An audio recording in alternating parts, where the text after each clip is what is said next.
Hi, welcome back to the channel. This is the third video I'm doing in a series that will help people become intuitive and confident tarot readers. Today I'm going to talk about confidence in a tarot reading. Do you spend a lot of time wondering if you're ready to do tarot readings for other people? Or are you always telling yourself you need a little more time before you can start reading for others? Well, confidence doesn't magically appear. It's something that you build over time. And in today's video, I'm going to talk about the ways, I'm going to bring up 6 ways that will help you build your tarot confidence as a reader. These tips are especially helpful if you want to segue from reading just for yourself or friends or family and start reading professionally or just read for others in general. So if you're new to the channel, welcome. I'm Amy Lamache. I read tarot professionally, and I also mentor tarot readers in all levels of experience to help them become more confident and intuitive tarot readers. Make sure you stick around to the end of the video because I put together a package of free stuff. I'm calling it the Confident Tarot Reader Bundle, and no matter where you are as a reader, it will help you take your confidence to the next level. But I'll tell you more about that at the end of the video. Let's get into the first tip I have for you. And I consider this like the magic ingredient. If you're going to do just one thing, do this. Just practice. Start reading for others, even if you don't feel ready, because you will never feel ready. You just have to go do it. You can practice with your friends and family and on yourself, but that's not the same as reading for others you don't know at all or just don't know well.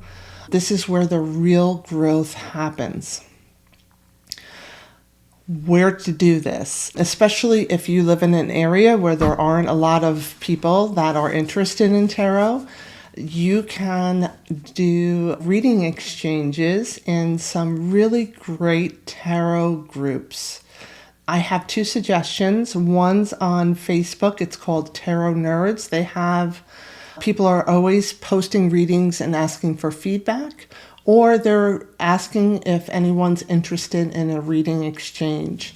There's also a great Discord group that I know of called Tarotholics. This is one of the best online groups I've seen anywhere. It has a lot of activity and it has a lot of different discussion groups around tarot, but it also has a mentoring program and a reading exchange. So I'll put links to both of these groups in the chat. Lots of great stuff there. But go to one of these groups, start doing reading exchanges, and it's real important that you ask for feedback. Make sure you ask for honest feedback. Some people will try and be polite and nice, but when I was learning and we did reading exchanges on the Eclectic Tarot Forum, which was the place to learn and grow in tarot back then, I really valued and made it clear that I wanted honest feedback, because that's how you learn and get better. That's how you learn to kind of read the signals and trust the signals, the intuitive hits or the psychic hits that you're getting when you're doing a reading.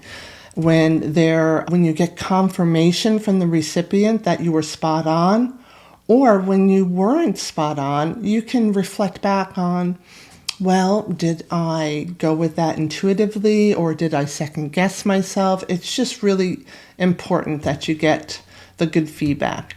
And likewise, make sure you give the good feedback. You can be honest in a very gentle and constructive way.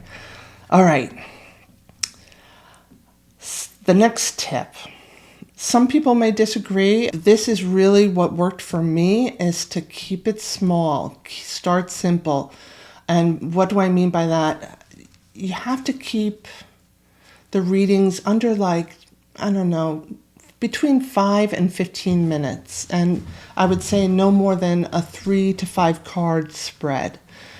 Why do I recommend this? Because when you have a lot of cards in your spread, you're going to be all over the place, and then you're also going to find yourself trying to constantly remember, what does this position mean? What does that position mean? How do they relate to each other?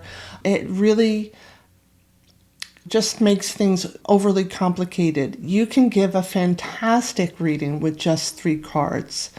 And that's where I recommend you start using. It's like a 3-card spread, which you can have any positions, past, present, future, mind, body, spirit, whatever you want. So I recommend doing that until you get more confidence and feel more comfortable when you're reading for someone else.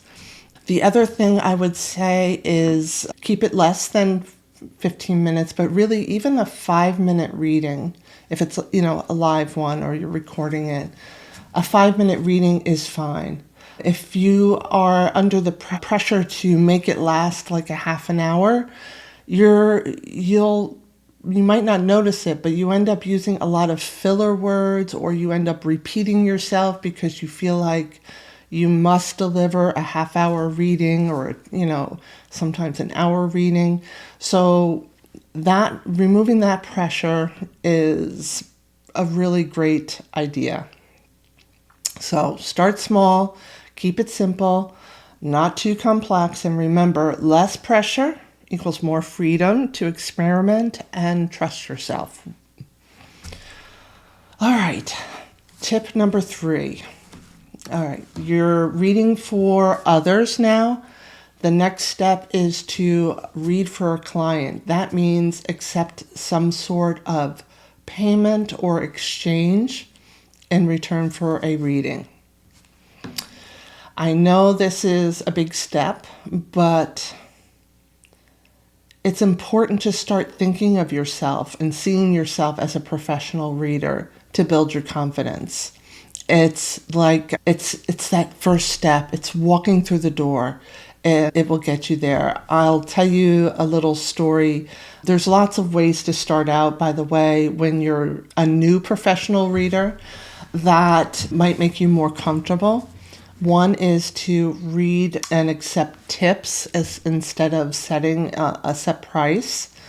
Another is to offer inexpensive readings on like Etsy or in the psychic hotlines. I know that's not for everyone, but it really is a good place to start. You could do it over the phone live, or you could offer written or recorded readings if that's your preference. And it does take some work to set up an Etsy shop or get yourself accepted into a psychic hotline, but it's a great way to start and build your confidence as a professional. And you set your own price, so it's up to you what you're comfortable spending. Also, the lower price ranges, they'll get a lot more hits. And just think of this as an opportunity for you to practice. If that's not for you, that's fine. You can also read in like coffee shops, or I used to read in bars as well. So when I first started out, I wanted to raise money for a certain cause. And what I did is I went to my local coffee house and told them what I wanted to do and asked them if I could use one of their tables on a Saturday, and they were real excited about it. I ended up doing readings. I asked for a donation in whatever amount they wanted. This was my first experience actually accepting money for a reading, and it just went really well because I felt that they could give me what they felt I deserved for the reading, and I didn't have to feel like I was taking money I didn't deserve. I don't know about you, but that was one of the feelings I struggled a lot with when I first became a professional reader, was taking money from people. It was really hard to do. So this is a great way to get started. That also led to me reading regularly at this coffee house. People really enjoyed my readings, and they invited me to come back. It's a great way to get exposure in your community. Another great way to get started is at fundraisers. So when I first started, both my kids were still in school, and I volunteered to do tarot readings at the school fair. Of course, I used a very gentle and child-appropriate deck at the time and took out certain cards, but it was still a great way for me to get exposure and to get practice and raise money for a good cause.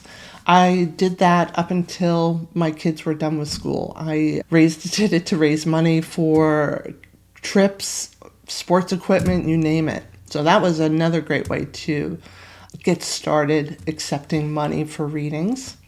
So let's go to the next tip.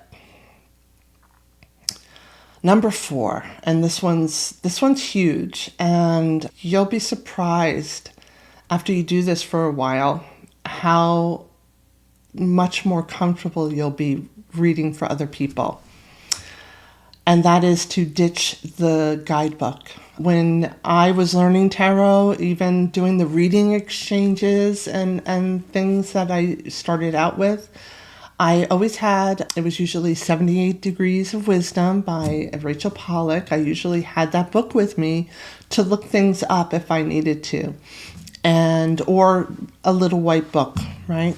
What you need to start doing right away for a good period of time is do readings without referencing any resource at all.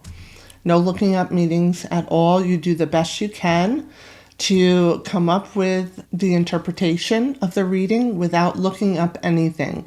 The more you do this, the more intuitive you will become. So not only will this build your confidence, this is a great exercise for building your intuition. You'll find yourself going more and more into your intuitive guidance for the cards. In the beginning, if you have some issues with this, you can at least do the reading and you can consult your book after to see if you feel like you were on, but deliver the original interpretation of the reading. Because when you get your feedback, you'll realize that when you follow your intuitive guidance when giving a reading, you're going to give a fantastic reading. So ditch the guidebook. Don't look at it at all. At least wait until you've completed and delivered your reading, and then you can go back and look things up. This kind of leads right to the next tip, and that's to learn the keywords for the cards. So contrary to popular belief, memorizing the standard tarot meanings doesn't make you less intuitive. It really gives you a good foundation to launch from. And honestly, I believe, and this is just me, but I believe that it's really a prerequisite, to becoming a professional reader is you should be able to rattle off the basic standard meanings of the tarot cards. Now, I highly recommend coming up with your own keywords for the cards because they will be your own. Like for the Fool card, for instance, I always think of innocence.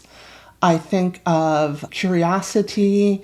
So these are some of the keywords that come to mind that I've memorized and that kind of stuck with me. They came from various books I've read, from my own studies. I've actually kept a tarot journal for 20 years and have my own definitions of all the cards straight from my tarot journal.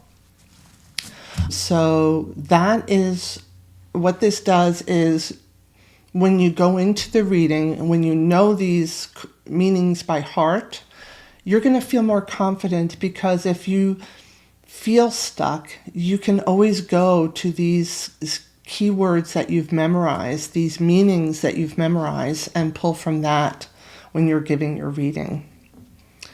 So that brings me to the final tip. And This is also really important, and that's to recognize that you are always learning and growing as a reader. I'll never forget, I was in a class with Mary Greer, the, tarot master of the tarot world, and she made it clear that she learns, every time she teaches, she learns something new from her students. And likewise, you will always be learning and growing. There's never going to be that time where you finally know everything and you can start reading tarot. No, you always have to be curious, and your interpretations and your reading style will change over time, and that's wonderful. It's great. So always keep being curious and keep being a tarot explorer. And you can do this by keeping a tarot journal. And I highly recommend you do like I did and write your own little white book. If you want, it can be just general, or you can pick a deck that you really love and resonate with and write your own little white book, just like a page or a half a page for each card.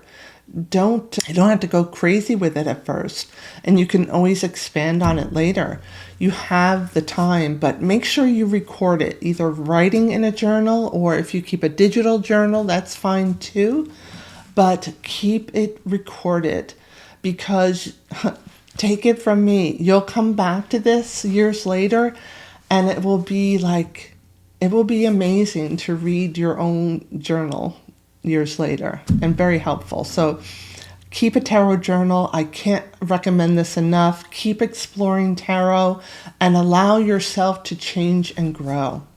It's all tied to developing your interpretation of the cards, your personal interpretations. All right. Those are the top ways you can build your confidence as a tarot reader. And I am very happy to help you grow your confidence. And to grow it even faster, I did put together three of my best resources to help you grow as a tarot reader and build your confidence. This is all the kind of things that I wish I had when I first started out. As I said before, I'm calling it the Confident Tarot Reader Package. It's all free for you.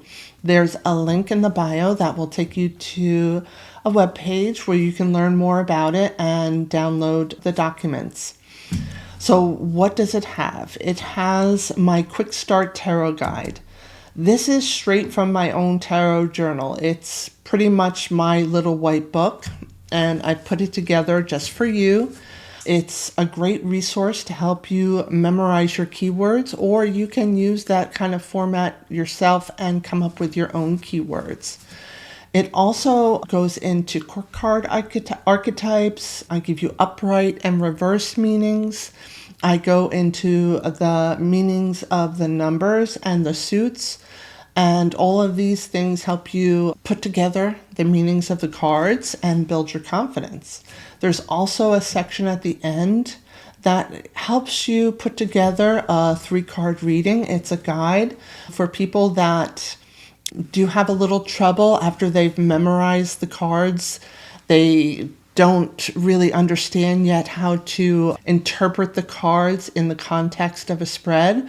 And like I said, the 3-card readings are the great place to start. So there's that guide at the end as well.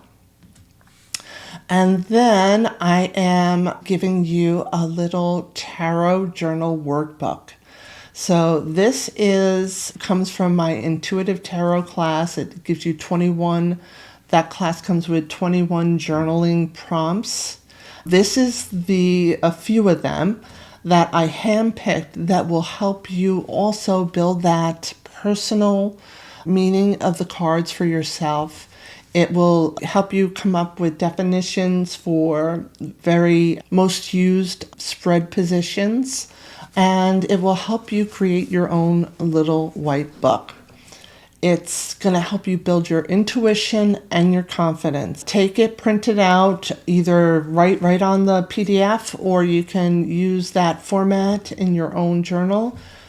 I highly recommend this one. It's the best. If you're going to do one journal, use the prompts in this workbook. And then finally, I created my own version of the Celtic Cross based on things I've learned over the years or things that just worked for me. I decided to put this together because I found with a lot of the people I was working with, the biggest thing that tripped them up was how to read cards in a spread. Like if the Fool card is in the pass position, how does that change the meaning? If the Fool card is next to the Six of Wands, what does that mean? How does each position in the spread affect the meaning of the others? Also, what I did with the Celtic Cross is I updated the position meanings. So the old Celtic Cross was kind of confusing and unclear to me, so I go into a clear step-by-step approach on how to break down this spread. And I've also given you really clear and descriptions of what each position represents. So use this to get yourself used to, once you've conquered or tackled the 3-card spread, start practicing with this version of the Celtic Cross on yourself, and then it will become more natural and you can start using it for others. It will answer any type of question. It really is a great spread, the Celtic Cross. So again, the link is in the description. It's all free for you to use. I hope it helps you. Please let me know. You can email me anytime. Let me know what you think of it and how you're using it. So please don't miss out on this. Thank you for watching to the end. I really hope all these tips and my free gifts really help you become more confident and connected in your tarot practice. Remember, you do have what it takes to be a powerful and intuitive reader. You already are. So trust the process and trust yourself. If this video inspired you or gave you something helpful, I'd really appreciate it if you could give it a thumbs up and subscribe to the channel. Also, share it with anybody you know who might be in need of a little boost in their tarot journey. And don't forget to go to that link and download your free content, your Confident Tarot Reader bundle. I've really worked very hard to make it very useful for you and to help you grow faster, feel more empowered, and build your intuitive skills. So until next time, happy reading and keep trusting your intuition.